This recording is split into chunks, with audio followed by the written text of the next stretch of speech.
Thanks again for rejoining us on the program TMI on the ITV network as we take a look at what the papers are saying this lovely Monday morning. And our guest reviewer, as usual and as always, is the head of Mass Communication Department, Associate Professor of Mass Communication, Dr. Daniel Akharafo. Dr. Dan, thank you for joining us as always on this segment of the show. Good to see you. Thank you very much for having me. Okay, let's go right into our package for today.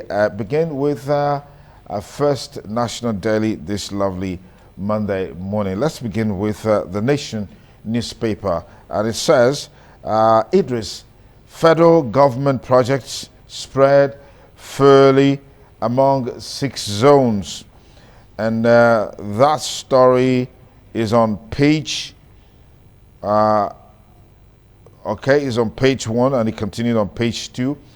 It says, the writer says, Northwest is major beneficiary, over 1,000 primary healthcare centers rehabilitated. All right, more stories for you. Health security systems reinforced to combat disease threats. It's also on the Nation.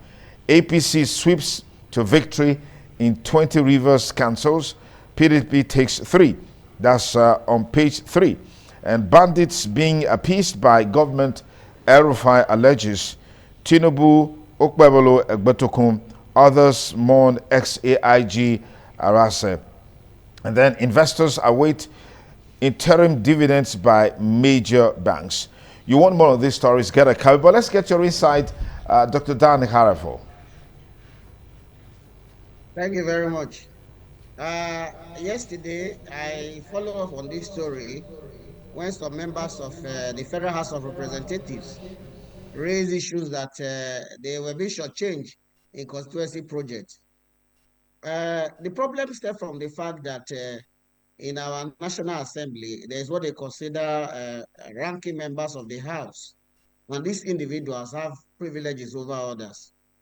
One question we should ask ourselves is, if development is what affects every nook and cranny of this nation, why should there be what you will call partiality in the distribution of projects? Again, you ask yourself, why will a honorable member wait when what is allocated in his budget, he or she does not follow it up, and he expects miracle to happen in terms of how the projects are executed?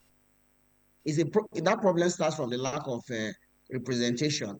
And there are also allegations that some honorable members would rather take to the path of sell those projects to individuals without making deliberate effort to ensure that those projects are executed in their constituency.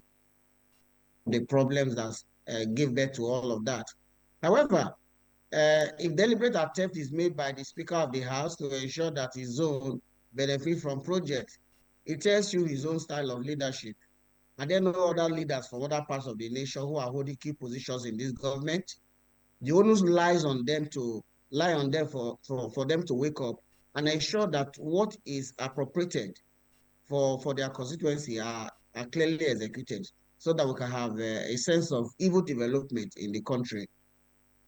On the other issue about the death of the former IGP of police, is a sad one for Edo State, especially those who look to him for guidance and the many philanthropic gesture he has engaged in over the years. I recall that in Edo North, quite a number of young people benefited from his foundation and job placement.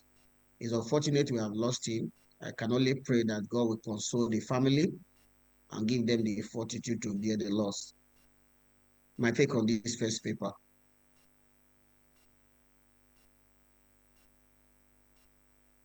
Now moving on to our next paper, which is our point of call this morning, we are going to be looking at the Punch newspaper. So let's look at the major headlines on the Punch newspaper. The headline, which is the major rider, get to see there, is Atiku demands annulment as Wike reassess control. Underneath that, you see sub-headlines on that. Fubara loses local government. APC APC wins 20 local governments, PDP claims 3. Also, a sub-rider on that one, FCT ministers control temporary Rivers elders. And you get to see that particular story on page 2. Also on the Punch newspaper, you get to see just above it there, reps deny alleged planned showdown with Speaker. Reps deny alleged planned showdown with Speaker. That one is on page 8. Also on the Punch newspaper, Northwest leads in FEC projects with 5.97 trillion naira, and this is being said by the federal government. You get to see that on page 29. You also get to see a sub-headline right there on the Punch newspaper. Infractions, federal government threatens to disconnect Gencos from power grid. That is on page 30. Also, you get to see on this particular daily, Tinubu police mourn as ex-IG Arase dies at 69. Well, that is, those are the stories on the Punch newspaper. Moving now to our reviewer, Dr. Dan. What is your take on these stories? Well, I received the report of the Rivers State local government election, not with shock, but with a feeling that is what is already planned. But my worry is, even if you think the governor, I mean the suspended governor, is not popular in his own local government, I would have thought that those who arrange these elections to ensure that he takes his own local government, that is a mark of respect you should give him. But you see, if you follow the result very well, look at the result critically, that the minister of the FCT, he had over 300,000 votes in his local government, while the other ones were shared to the APC. Local government election in Nigeria has always been like this, where results are prearranged. Because on that day of the elections, there was voter apathy. And so you ask yourself, where did they get the thousands of votes that were announced by RISIEC? It's part of our political culture presently. But for the discerning minds, we should start asking ourselves if this is the type of democracy we really want. Elections where it's always a one-way affair. One will wonder, or people may say, oh, PDP won 3 local government. We know the reason for all of this. There were litigations over these local government elections before now. For Atiku to ask for cancellation, he should do the work by challenging results in court. That is the best they can do as it is. And if you ask me, what we call local government election, and never election, because it's always and it's a big slap on our democracy. We need to start thinking in the right direction. All right, thank you very much, Dr. Dan, for those very beautiful insights. Let's take you now to the Daily Trust and look at some of the top stories on the Daily Trust today. It says, 69 days after launch, farmer awaits FG's tractors. That's a major story we're following on the Daily Trust. Dr. Dan, can you help us make sense of this story? Government is always fond of making bogus promises and claims when in actual sense is not ready to do the talk. Ask yourself, 69 days. You ask yourself, those who initiated that policy, were those things not in place? Was that plan to deliver those tractors not in place before the decision was taken as to giving up have access to this? And this is the time to start preparing for the farming season. If they don't have access to this, when will they do the farming? So, Dr. Sonny, what I will tell you is that we're a nation of us before we realize the meaning of what we are saying. And it's a sad thing for us. All right, just to move to our next daily, the Daily Times is the next paper we'll be looking at, and the headline we'll be taking from there is Pension, Pencom DG, NLC presidents meet as Labour insists on inclusion. That one is on page 8. Now let's move over to Dr. Dan to give us insights on that particular headline. For those who work in the public sector who hope after retirement they will get the benefits of their labor, it has been a sad tale. Some will retire 1 year after their pensions are not coming as at when due. Either the PFAs are not doing the right thing, or third-party deductions that ought to be made to the contributory pension program are not forthcoming. So for NLC to insist, I think is a way of ensuring that government takes care of the workers when it comes to their post-retirement benefits. For if Labour can insist on this and get away with it, it will be a way to address this perennial problem of retirees not getting their pension as at when due, address other issues that Labour consider germane to the benefit of the workers. I support Labour on this. It will help bring life to the pension administration.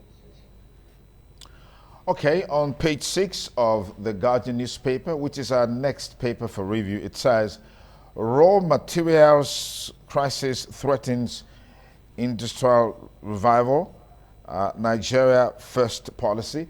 Let me quickly get your take on this, Dr. Dan. When you say raw material, is it imported raw material or local raw materials? What I will say is that it's not that the raw materials are not readily available here, but the process of processing these raw materials into the form we can use for finished goods is where the challenge is. So if government wants Nigeria first, we must start doing the right thing by investing in research. The complaint comes from the fact that research centers where some of these ideas have been developed, they are not fully funded to the level you can turn them to productive ventures. We are not thinking in this direction. So until we begin to take in the right direction, the concern raised by the Guardian newspaper in terms of that headline is actually a reality. We will say the raw materials are not available to a reasonable level. All right, so we'll move on to This Day newspaper, where one of their headlines come in quotes, where it quotes Keyamo as saying PDP in legal risk fielding Jonathan in 2027, and also quotes El Rufai as saying Tinubu will come third in presidential election. Let's have your take, Dr. Dan. I will start with what Rufai said, that Tinubu will come third. Well, he understands the game, but I know the person they are dealing with is a general in politics.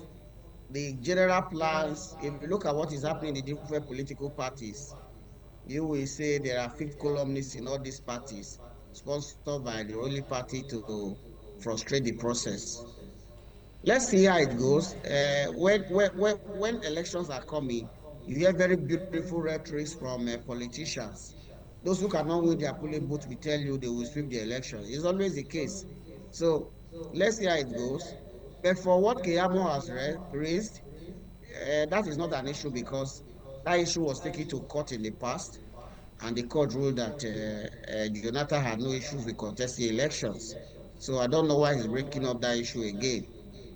However, if we want a saner society, the man who is saying the president will come third should do their legwork by sensitizing voters, ensure that our institutions are in functional state. Because the way we are now, INEC as an institution has a lot of reformation. Let's hope and pray that the president will nominate a man who can bring reforms to INEC. If not, what Rufai is saying is only a dream. I don't see that coming to pass. All right, thank you very much, Dr. Dan Hara, for Head of Mass Communication Department, University of Benin. Thank you for your time on this segment of the show. We truly appreciate.